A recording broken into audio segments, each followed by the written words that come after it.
அஸ்ஸலாமு அலைக்கும் ஆல். இன்னைக்கு நம்ம வந்து லஞ்சுக்கான ரெசிபி பார்க்கலாம். ஒரு சிம்பிளான கேரட் ரைஸும் முட்டை கிரேவியும் தான் எங்கள் வீட்டில் இன்னைக்கு லஞ்ச். அதை எப்படி செய்கிறது பார்க்கலாமா?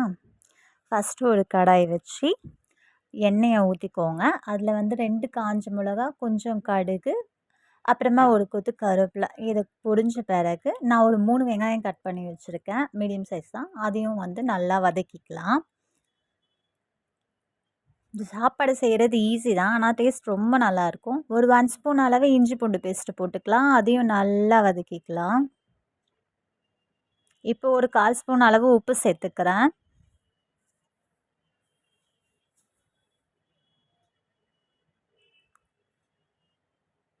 அப்புறமா நான் ஒரு தக்காளியும் கூட சேர்த்துக்கிறேன். இதையும் சேர்த்து வதக்கிப்போம் நல்லா.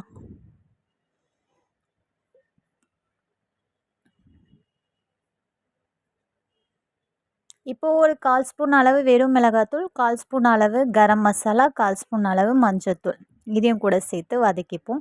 அது பச்சை வாசனை போன பிறகு அது எல்லாத்தையும் ஓரமாக ஒதுக்கிட்டு கொஞ்சம் எண்ணெய் ஊற்றி அதில் நான் 2 முட்டையை உடச்சி ஊற்றிருக்கேன். அது லைட்டாக வெந்த உடனே கொஞ்சோண்டு மிளகுத்தூளும் போட்டுக்கலாம். இது கவுச்சி ஸ்மெல்லாம் வராது, ரொம்பவே நல்லாயிருக்கும். சப்போஸ் உங்களுக்கு பிடிக்காது, இந்த மந்த்து நீங்கள் சாப்பிட மாட்டீங்க அப்படின்னா அதை ஸ்கிப் பண்ணிக்கோங்க. வெறுமனே கூட செய்யலாம், சூப்பராக இருக்கும் கேரட் ரைஸ். இப்போது முட்டை கொஞ்சம் வெந்துடுச்சு. அதுக்கப்புறம் அந்த வெங்காயம், தக்காளி கூட சேர்த்து நல்லா மிக்ஸ் பண்ணிக்கலாம். இப்போ நான் ஒரு 1/2 கிலோ கேரட் நல்லா தோல் சீவிட்டு துருவி வச்சுருக்கேன். உங்களுக்கு எந்த அளவுக்கு குவான்டிட்டி தேவையோ அந்த அளவுக்கு சேர்த்துக்கோங்க. அது வந்து நம்ம ஒரு 10 நிமிஷம் மூடி மூடி வச்சு மிக்ஸ் பண்ணிக்கிட்டே இருக்கலாம். தண்ணி ஒரு சொட்டு கூட ஊற்றாதீங்க. மூடி வச்சு சிம்மில் வச்சுட்டு மிக்ஸ் பண்ணிக்கிட்டே இருக்கலாம். கூட கொஞ்சம் கொத்தமல்லியும் நான் சேர்த்துக்கிறேன். சேர்த்துட்டு இப்போ நான் மூடி வச்சிடுறேன். இப்போ பார்த்தீங்கன்னா கேரட் ரெசிபி நல்லா ரெடி ஆகிடுச்சு.